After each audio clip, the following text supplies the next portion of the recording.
به نام خدایی که تا ثانیه‌های آخر نور و امید رو داخل دل بنده‌اش زنده نگه می‌داره.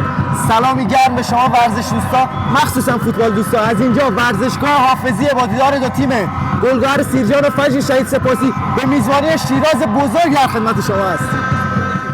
گلم وقتی باشی روزگارم بهار شیرازه.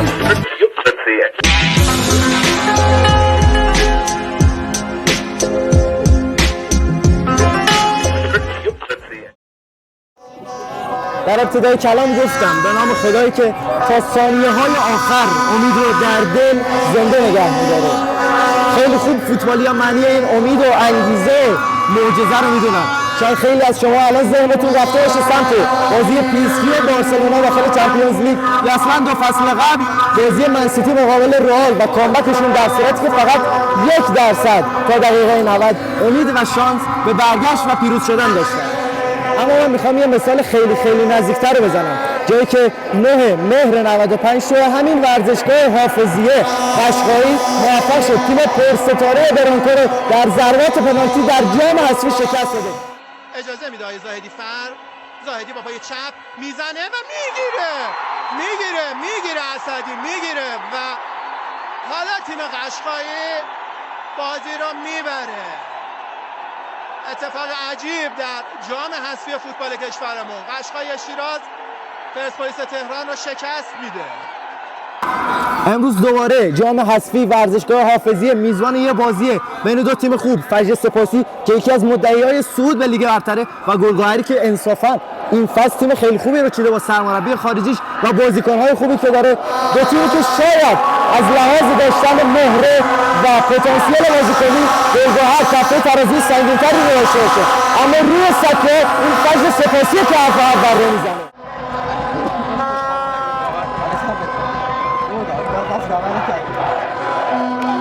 و فجر این دست بالاتر رو مدیون تماشاگرانی هستن که اومدن تا ثانیه‌های آخر تیمشون رو تشویق کنن و امید رو در دل بازیکنانشون و خودشون نگه دارن. با ما همراه باشید با لیدر. ما اینجا نشستیم جلو باشگاه حافظیه، بازی گلگهر رو فجر سپاسی رو. پسرم کوچیکه رفته داخل ولی اجازه نمیدن ما بریم. نگران بچه‌هامون هستیم، اینجا نشستیم ماها. بله، بعد اگر که شما حالا خواسته‌ای داشتید که مثلا بشه یک جای، همینه که حداقل بتونیم بریم داخل ورزشگاه. بچه‌مون داره میره، خب نمیتونیم تنها بذاریمش بره. یه جایگاه خانوادگی مثلا داشته باشه برای جایگاه داشته باشه که ما بتونیم امروز بچه‌هامون که کوچیکم بریم داخل. الان تهران آزاد، خانم‌ها میرن ولی الان اینجا ما رو نمیذارن، حتی نزدیک درم بریم. حتی داخل جایگاه خالی هم داره. نه آره نمیذارن بریم داخل. بله، که جایگاه خالی داره و در ورودیش هم جدا. یه جواب قانع کننده هم ندارن که بهمون بدن. شده میفرمایید؟ میگم متاسفانه خانم‌ها خیلی شوق و ذوق داشتن برای که برن داخل ولی متاسفانه اجازه ندادن. درسته. خود شما چی؟ منم خیلی دوست داشتم برم. منم بچه‌ام داخلن ولی متاسفانه اینجا باید وایسم.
دو تا طرفدار عزیز دوقلوی فجر، یاغیای این بازی با پرچم و لباس فجر اومدن کجا؟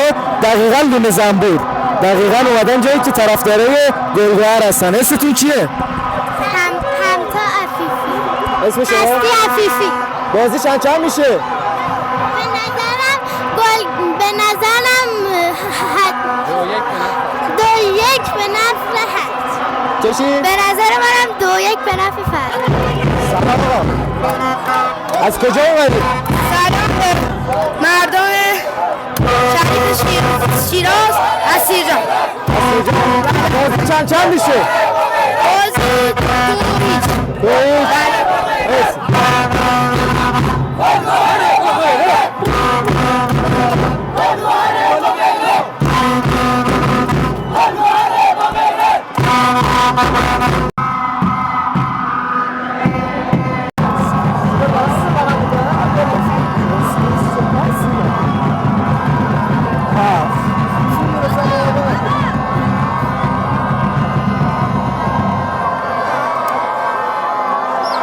Torres, Roberto Torres.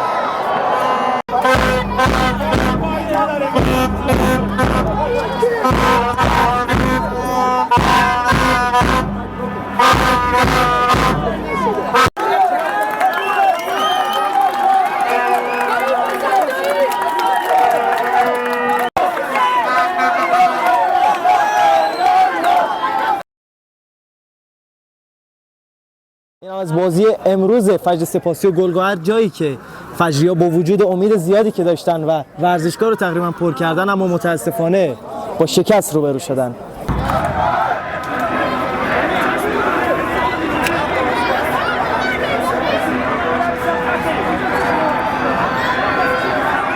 تشویق بازیکنای فجر توسط طرفداراشون با وجود شکستی که داشتن. امیدواریم که در بازی‌های آینده هم بتونیم در خدمتتون باشیم با بالیدر.